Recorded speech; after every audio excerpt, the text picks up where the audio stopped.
Good morning students. आज हम topic करेंगे सबसे ज्यादा इम्पोर्टेंट है टॉपिक, एग्जाम में बहुत बार आता है, मतलब 95% चांसेस है ये क्वेश्चन आएगा। तो कुछ क्वेश्चंस है जो आते ही आते हैं, उनमें से एक पार्ट मतलब जैसे एक ये था, ऐसे एक मैंने बताया था कि prove that the Poisson distribution is a limiting form of binormal distribution.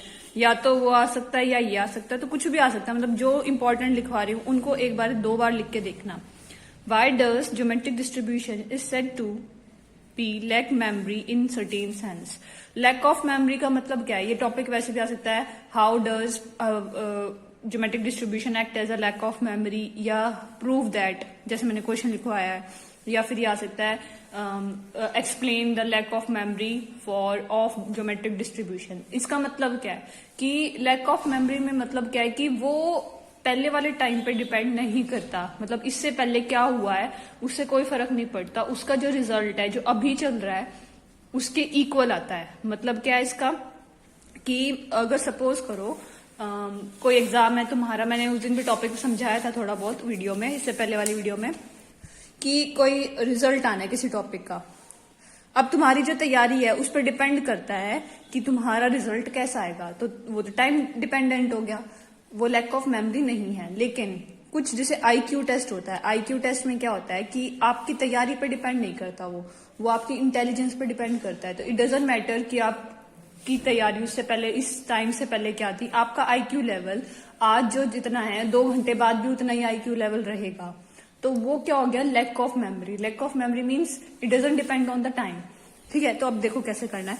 Suppose an event E, कोई भी एक इवेंट है वो अक्कर कर रहा है at one of the time. अब मुझे नहीं पता इसमें से किस सेकंड पे, ये सेकंड्स मान लो कि 4 सेकंड पे एक्ट कर रहा है, सेकंड मतलब कोई इवेंट हुआ, सपोज करो 10th सेकंड पे हुआ, 10 सेकंड पे वो इवेंट अक्कर हुआ। अभी तुम्हें नहीं पता तो इसने लिखा 0, 1 से लेके किसी भी टाइम पे ई अक्कर कर सकता है। द अकरेंस या waiting time of x has a geometric distribution with parameter P. इसने बोला जो अक्रेंस होगी या वेटिंग टाइम होगा एक्स का। अब हम जो एक्स क्या है यहाँ पे रेंडम वेरिएबल, अब वो ये बोल रहा है कि जो उसका वेटिंग टाइम होगा ना वो किस पे डिपेंड करता है। देखो एक्स को यहाँ पे जो वेरिएबल है, जैसे मैंने कहते हैं x is a Poisson variate, तो यहाँ पे एक्स क्या है, ज्योमेट्रिकल डिस्ट्रीब्यूशन से लेके चल रहा है, लेकिन एक्स है क्या, टाइम। वेरिएबल होता है, वेरिएबल जैसे तुम ग्राफ बनाते हो तो एक एक्सिस को क्या देते थे, ये एक्स एक्सिस है, तो इसको मैंने टाइम एक्सिस दे दिया कि जो एक्स है वो किस पे वेरिएबल कर रहा है, टाइम पे। तो p is equals to x equals to t ले रहे हैं। ठीक है, अब ज्योमेट्रिक डिस्ट्रीब्यूशन तुमने पढ़ा था, कोई भी ज्योमेट्रिक डिस्ट्रीब्यूशन क्या होता है, q की पावर x और p एज इट इज। ठीक है, तो वो यही कह रहा है। अब x की जगह क्या चल रहा है, t, तो q की पावर t इंटू में p। ठीक है, तो ये देखो इसने क्या बोला कि हम एक पैरामीटर, उसका पैरामीटर क्या होगा, p भी ले सकता है q भी ले सकता है, क्योंकि p और q क्या होता है, एक दूसरे के फॉर्म में तो होते हैं। अब मैं q की जगह ये लिख सकती हूँ 1 माइनस p की पावर t इंटू में p। जो तुम्हारा डिस्ट्रीब्यूशन है वो q, t और p है, तो q की जगह 1 माइनस p की होल पावर t इंटू में p। तो ये पूरा वेरिएबल क्या हो गया, p हो गया ना डिपेंडेंट, तो इसका पैरामीटर क्या हो गया, p। तो मैंने जैसे बायनॉर्मल डिस्ट्रीब्यूशन में बताया था उसका पैरामीटर n और p होता है, पॉइसन में उसका पैरामीटर क्या था, लैम्डा, ऐसे इसका पैरामीटर क्या बन गया, p बन गया। Suppose we know that the event e hasn't occurred before k। मैंने बोला 10th सेकंड पे अकर कर रहा है वो इवेंट। अब ये बोल रहा है कि मैंने कहा कि 10th से पहले वो इवेंट हुआ ही नहीं, 10th सेकंड पे हुआ ना, मतलब जब 9 सेकंड्स बीत चुकी थी उसके बाद वो इवेंट हुआ। तो इसने ये बोला कि सपोज हम मान के चलते हैं कि k से पहले वो इवेंट हुआ ही नहीं, मतलब 9 से पहले वो इवेंट हुआ ही नहीं। 9 भी बोल सकते हो, 10 भी बोल सकते हो, 8 भी बोल सकते हो कि 8 सेकंड से पहले वो इवेंट अक्कर ही नहीं करा। और x क्या है, वो वाला टाइम जब वो इवेंट अक्कर करा, तो k से तो बड़ा ही होगा, k तक तो हुआ नहीं था, k से बड़ा होगा। मतलब अब मैं बोल रही हूँ 9 टाइम से पहले हुआ नहीं, और x किस जो हमारा इवेंट हुआ था वो किस पे हुआ, 10th सेकंड पे, तो 10 इज ग्रेटर देन 9। तो वो यही लिख रहा है कि k टाइम से पहले वो इवेंट अक्कर किया नहीं, और वो इवेंट हुआ था 10th सेकंड पे, तो k क्या मान लो कि 10 से छोटा कोई भी मान लो कि उधर तब तक तो हुआ नहीं था वो इवेंट। फिर नेक्स्ट क्या बोलता है आगे, लेट y क्या मान लिया, x तो बड़ा है ही k से, x is greater than k, x minus के भी ग्रेटर देन 0 हो जाएगा एक तरह से। ये बोल रहा है कि y मान लो x माइनस के। ठीक है, y एक अमाउंट है एडिशनल टाइम का जो कि needed for e to occur. अब मैंने बोला सपोज करो, देखो ये 0 से लाइन है, 10 तक है। मैंने बोला यहाँ पे इवेंट अक्कर किया, ठीक है। अब मैंने k को मान लिया ये, x मेरा ये है 10, ठीक है। तो x बड़ा हो गया k से। अब इसमें ये बोल रही हूं मैं, जो इवेंट है x वो k से पहले नहीं हुआ, तो additional time needed to x occur, यहां से यहां तक तो वो टाइम तक तो हुआ ही नहीं था। अब मैं कह रही हूं x को होने के लिए कितना टाइम की जरूरत है, x माइनस k, तो मुझे पता लग जाएगा 2 सेकेंड्स बचेंगी। 10 माइनस 2 सेकेंड रहती हैं उस इवेंट को अक्कर होने में। समझ आया। और x माइनस के को इन्होंने नाम दे दिया y। दोबारा समझो, हमारे 3 वेरिएबल्स यहाँ यूज हो रहे हैं, x k, फिर लास्ट में आ जाता है y। x वो टाइम है जिसपे वो इवेंट अक्कर हुआ, k वो टाइम है कि इधर तक, इस टाइम तक तो हुआ नहीं था। k तुम अपनी मर्जी से ले सकते हो, 8 भी ले सकते हो, 9 भी ले सकते हो, 7 भी ले सकते हो। मैंने कहा कि 8 ले लिया यहाँ पे, ठीक है। 8 सेकेंड से पहले तक तो वो इवेंट हुआ ही नहीं था। अब y क्या है, जब वो इवेंट होने में कितना टाइम रह गया, 10 माइनस 8, मतलब x माइनस के, वो एडिशनल टाइम रह गया जब x अक्कर करेगा, ठीक है। वही लिख दिया। फिर हम यहाँ पे ये स्टेटमेंट जो है हम यहाँ पे प्रूव करेंगे। इस स्टेटमेंट का मतलब समझो क्या है, ये क्या बोलता है कि जो एडिशनल टाइम रह गया, x ग्रेटर देन k है, p y equals to t। एक बार स्टेटमेंट लर्न कर लो। इसका मतलब क्या है, पहले स्टेटमेंट का समझो, p x equals to t, जिस टाइम पे वो अक्कर हुआ इवेंट, बस ये क्या है, the time at which the event occur. क्या होता है, p of x equals to t।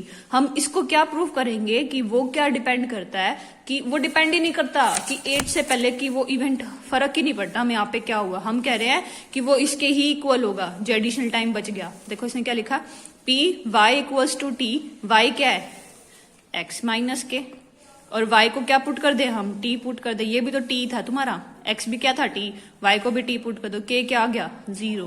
तो इसका मतलब क्या कह रहा है कि चाहे तुम 8 सेकंड पे चेक करो, चाहे तुम 0 सेकंड्स पे चेक करो, ये कोई फर्क ही नहीं पड़ता, वो डिपेंड करता है जिस मोमेंट पे हुआ।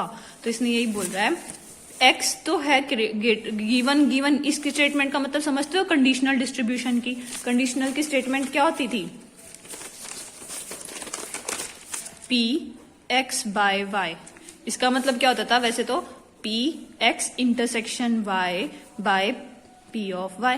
याद है, ये कंडीशनल डिस्ट्रीब्यूशन होती थी। गिवन दैट वाला जो होता है वो नीचे होता है कि y ऑलरेडी अक्कर हो चुका है, x की प्रोबेबिलिटी निकालो। तो ये वही बोल रहा है कि x is greater than k, ये वाला केस हो चुका है, हम y की प्रोबेबिलिटी निकाल रहे हैं। देखो इस स्टेटमेंट में, इस स्टेटमेंट का मतलब यहाँ लिखा हुआ है, which implies that the additional time to wait, जो एडिशनल टाइम बचा वेट करने का, वो सेम डिस्ट्रीब्यूशन रखता है as the initial time to wait. अब वही बोल रहा है, इनिशियल टाइम क्या था कि किसी भी टाइम पे, जिस टाइम पे वो अक्कर करेगा, p q t, x equals to t हो जाएगा।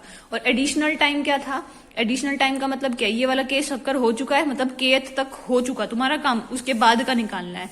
इसका मतलब इंटरसेक्शन का बताया था ना मैंने, जो नीचे वाला पार्ट होता है वो अक्कर हो चुका है, मतलब इसमें क्या बोला है, p of y equals to t, नीचे कौन है, x greater than equal to k। इसका मतलब ये अक्कर हो चुका है, 0 से लेके x यहाँ पे था, k यहाँ पे था, ये अक्कर हो चुका है तुम्हारा। तुमने यहां से यहां तक निकालना, x ग्रेटर देन k बोला ना, यहां से यहां तक निकालना है, p y की वैल्यू क्या होगी। तो वो यही बोल रहा है कि जितना भी y क्या था, एडिशनल टाइम था, वो टाइम जो वेट का था वो सेम डिस्ट्रीब्यूशन रखता है जो इनिशियल टाइम का था। ये मैं प्रूव कर दूंगी कि दोनों इक्वल आएंगे। एडिशनल टाइम जो वेट करने का बचा था वो ये इनिशियल टाइम के इक्वल है। इट डजंट डिपेंड अपॉन के, कि तुम के कुछ भी ले लो, इसमें लिख देना since the distribution doesn't depend upon के, तो इसलिए ज्योमेट्रिक डिस्ट्रीब्यूशन क्या हो जाएगा, लैक ऑफ मेमोरी। अब इसका रिजल्ट ये प्रूव करना में, इसका प्रूव लिख दो, प्रूफ इज गिवन बिलो। इसका जो प्रूफ है वो नीचे दे रखा है। बस ये तुम समझ लो, इसका मतलब क्या है कि ये बोल रहा है कि कोई भी इवेंट अक्कर कर रहा है, चाहे किस टाइम पे भी कर रहा हो, तो उसका वो टाइम एडिशनल, अब मैंने बोला कि के पे बताओ, के वो टाइम है जब तक वो इवेंट अक्कर किया नहीं, तो एडिशनल टाइम बचता है x minus k to occur. तो ये वाली जो वैल्यू आएगी y equals to x minus k, और जो इनिशियल टाइम था वो दोनों क्या हो जाएंगे, equal, which implies that the additional time to wait has the same distribution as initial time to wait.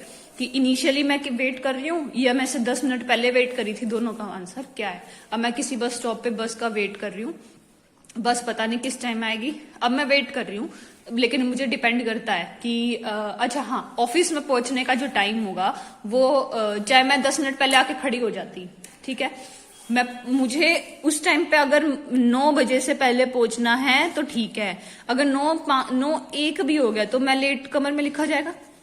ऐसे ही मान लो कि 9:01 अगर 9 बजे से पहले पहुंच गए तो तुम क्या माने जाओगे, ऑन टाइम, और 9:01 पे पहुंचे तो तुम लेट हो गए। ऐसे 9:02 पे पहुंचे थे, 3 पे पहुंचे, 9 से ऊपर होते ही तुम क्या माने जाओगे, लेट। वही बात यहाँ कही गई है कि तुम इनिशियल टाइम पे तुम्हारा जो अभी है वही तुम्हारा पहले होगा, दोनों क्या होंगे, टाइम इक्वल होंगे। देखो अब हमें प्रूव करना है ये वाला केस। इसमें जो जो चाहिए, पहले इसको स्टेटमेंट को लिख के दिखाती हूँ। इसका मतलब क्या है, इसको लिखने के लिए क्या करोगे, P of y equals to t upon में x greater than equal to k। इसके लिए तुम्हें इन दोनों की इंटरसेक्शन देखो, P of x by y का मतलब क्या होता है, P of x intersection y, मतलब इन दोनों का इंटरसेक्शन बाय नीचे जो होता है। तो यहाँ पे क्या बन जाएगा, P of y equals to t intersection x greater than k upon में P of x greater than k। तुम्हें इसकी वैल्यूज चाहिए, तो पहले हम नीचे वाले की निकालते हैं। P of x greater than equal to k निकाला, ग्रेटर देन k से स्टार्ट करना है और इन्फिनिटी तक जाओगे तो x समेशन k से इन्फिनिटी तक। डिस्ट्रीब्यूशन कौन से, ज्योमेट्रिक, तो p q x, ये तो तुम्हारी डिस्ट्रीब्यूशन की वैल्यू हो गई। फिर आगे p समेशन से फ्री है, वो बाहर आ गया, अंदर बचा summation x equals to k to infinity q की पावर x। फिर आगे इसके ऊपर पुट करना शुरू करो, x की वैल्यू क्या है, फर्स्ट k पुट किया, फिर k प्लस 1 होगा अप टू सॉन इन्फिनिटी तक। इन सब में क्या कॉमन है, q की पावर k सब में है, वो बाहर निकाल ली, इधर बचेगा 1, इधर बचेगा q, इधर बचेगा q की पावर 2 अप टू सॉन। ठीक है, ये क्या बन गया तुम्हारा ज्योमेट्रिक डिस्ट्रीब्यूशन। ज्योमेट्रिक डिस्ट्रीब्यूशन में क्या होता है, रेशियो सेम होता है, इसका रेशियो, इसका रेशियो सेम है, और फॉर्मूला क्या होता है, a by 1 minus r. a क्या होती है, फर्स्ट टर्म है मेरी 1, यहां लिख देती हूँ p q की power k common, first term 1 है, और रेशियो 1 माइनस रेशियो कितना है, q, और 1 माइनस क्यू क्या होता है, p से p कैंसिल हो जाएगा, q की पावर k बच जाएगा। ये तुम्हारी वैल्यू आ गई x ग्रेटर देन k की। ठीक है, अब वही मैंने तुम्हें लिख के दिखाया था कि y इसका बाय में लेना है, तो इन दोनों का इंटरसेक्शन अपॉन में x ग्रेटर देन k, और y की वैल्यू क्या थी, x माइनस के, तो यहाँ पुट कर दिया x माइनस के। दोबारा समझो, यहाँ पे x बाय y है तो ऊपर होता है इन दोनों का इंटरसेक्शन, x इंटरसेक्शन ये पूरा y हो गया अपॉन में p ऑफ y, वही लिखा है यहाँ पे। उसके बाद y की वैल्यू x माइनस के है, वो पुट कर दी, इंटरसेक्शन वही टर्म। अच्छा, अब यहाँ पे क्या बोला है, x माइनस के, अगर k को उधर ले जाऊं तो ये क्या बन जाएगा, t प्लस के, ये वाली टर्म क्या बन गई, t प्लस के, और ये क्या हो गया, x ग्रेटर देन k। अब इन दोनों का इंटरसेक्शन बताओ क्या बनेगा। इसने बोला p x जो है वो t प्लस k से बड़ा होना चाहिए, इंटरसेक्शन x जो है वो k से बड़ा होना चाहिए। यहां से तो मुझे यही मिल रहा है ना, x k से भी बड़ा हो, ये 0 मान लो, ये k मान लो, ये k प्लस t मान लो, x जो है वो k से बड़ा होना चाहिए। तो ये पूरी नंबर लाइन आ गई, यहां से लेके आगे तक सारी, और x जो है वो t प्लस k से बड़ा होना चाहिए, यहां से लेके यहां तक। दोनों में कॉमन पार्ट कौन सा रहा, k से बड़ा होना तो यहां से यहां तक आ गई, और k प्लस t से बड़ा होगा तो यहां से यहां तक। तो हमारा कॉमन पार्ट आ गया यहां से यहां तक, जो भी इन्फिनिटी तक जा रहा है, तो ये वाला पार्ट बच गया ना। दोबारा देखो, इंटरसेक्शन निकालनी है तो x ग्रेटर देन k वाली लाइन के लिए पूरा आ गया, और k प्लस t के लिए यहां से स्टार्ट होगा। दोनों में कॉमन पार्ट कौन सा होगा, आगे तक जो चलने वाला है, तो k प्लस t वाला पार्ट होगा। दोनों में इंटरसेक्शन क्या आ गया, p of x greater than k plus t, x greater than k, तो दोनों में क्या आएगा, x greater than k plus t आ गया, यहां तक आ गया। अब सीधा वैल्यू पुट कर दो, हमने किसकी निकाली थी ये value, p of x greater than equal to k। यहाँ पे k है तो पावर में क्या आएगा, k आएगा, k प्लस t कर दूंगे तो यहाँ पे भी k प्लस t हो जाएगा। देखो वही पुट करा, p of x greater than k plus t आ गया था, q की पावर t प्लस k, नीचे q की पावर k कैंसिल होकर क्या आ गया, q की पावर t। ये तो हमारा आ गया इसकी वैल्यू। हमें क्या प्रूव करना था कि ये वाली पार्ट किसके इक्वल होगी, इसके। अभी हमने क्या निकाला है, y ग्रेटर देन का निकाला। थोड़ा ध्यान रखना, ये वाला जो पार्ट निकाला है मैंने किसका निकाला, y ग्रेटर देन t का, और हमें निकालना क्या है, y इक्वल टू t का। ठीक है, तो ये थोड़ा ध्यान रखना, मैंने यहाँ पे क्या लिया, y ग्रेटर देन t का, यहां तक आ गया।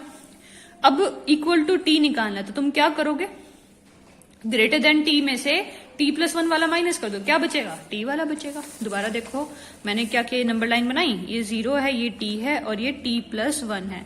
उसमें क्या किया, इस पूरे में से ये वाला माइनस किया, सॉरी इसने क्या बोला है, ग्रेटर देन टी पे, y ग्रेटर देन टी का, वही नंबर लाइन बन जाएगी, ये 0 है, ये t है और ये t+1 है, यहां से यहां तक का y ग्रेटर देन t, यहां से में से कौन सा माइनस कर देंगे, यहां से यहां तक का, तो क्या बचेगा, t बचेगा। अब ये मत मानना बचेगा तो वैसे बीच वाला पार्ट, लेकिन ये डिस्क्रीट डिस्ट्रीब्यूशन है, डिस्क्रीट का मतलब बीच वाली मायने रखती नहीं, उन सब पे क्या होता है, डिस्ट्रीब्यूशन 0 होता है। दोबारा देखो, हमें y इक्वल टू टी पे निकालना है, तो ये क्या कर रहे हैं, y ग्रेटर देन टी से माइनस कर देंगे y ग्रेटर देन t+1 वाला पार्ट।